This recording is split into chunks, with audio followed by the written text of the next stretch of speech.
امام ابو حنیفہ رحمۃ اللہ علیہ کے پڑوس میں ایک نوجوان شرابی رہتا تھا. وہ رات کو شراب پی لیتا اور شور مچاتا اور کہتا میں بہت بڑا آدمی ہوں, لوگوں نے میری قدر نہیں کی. نشے میں یوں کہتا اضاعونی وای فتن اضاعوا لیوم کریہۃ وسداد الصخر. ایک رات پولیس افسر گزر رہا تھا تو اس نے شور سنا تو اس نے گرفتار کر کے جیل میں ڈال دیا کہ بھئی اتنے بڑے عالم کے پاس یہ شور مچا رہا. 3-4 دن گزر گئے, اس کا شور سنائی نہیں دیا. تو امام صاحب کہنے لگے وہ ہمارا پڑوسی کہاں گیا؟ کہا جو تو پولیس پکڑ کے لے گی. کیوں لے گی؟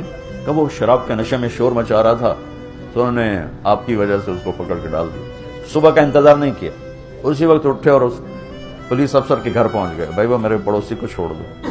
کہا جی میں نے تو آپ کی وجہ سے پکڑا ہے, آپ اتنے بڑے عالم ہیں, آپ علمی کام کرتے ہیں, آپ کو میں خلل ڈالتا ہے. کہا نہیں بھائی تو میری وجہ سے پکڑا ہے تو میری وجہ سے چھوڑ دے. کہا جی میں چھوڑ دیتا ہوں. اس کو جیل سے نکال کر لائے.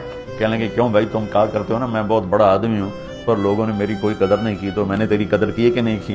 کہ حضرت میری بھی آج کے بعد شراب سے توبہ, میں بھی آئندہ کبھی شراب نہیں پیوں گا.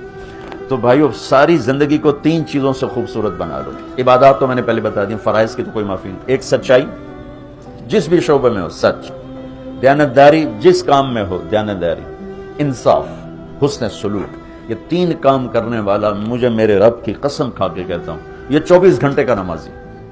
ہم 5 نمازیں پڑھتے ہیں, یہ ہر منٹ نماز پڑھتا ہے.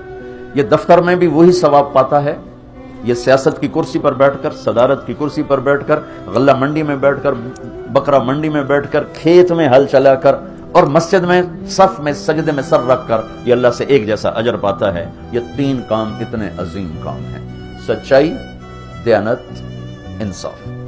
اس کے الٹ جھوٹ, دھوکہ, ظلم یہ قوموں کو تباہ کر دیتا ہے.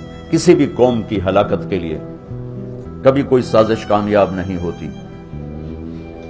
وہ اپنے اندر سے ہلاک ہوتے ہیں اور وہ 3 چیزیں ہیں, جھوٹ, دھوکہ, ظلم و ستم.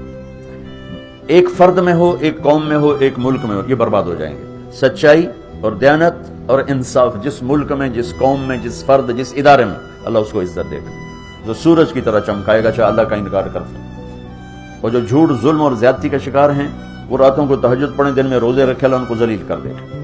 تو بھائیو یہ ہمارا خوبصورت دین ہے جو میرے نبی نے ہم تک پہنچایا, اور اللہ تعالیٰ کے فضل و کرم سے آج تک وہ زندہ سلامت ہمارے پاس ہے.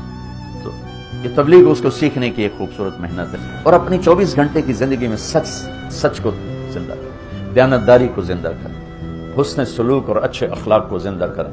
تو اللہ تعالیٰ دنیا بھی بنا دے گا اور اللہ تعالیٰ آخرت بھی بنا دے گا.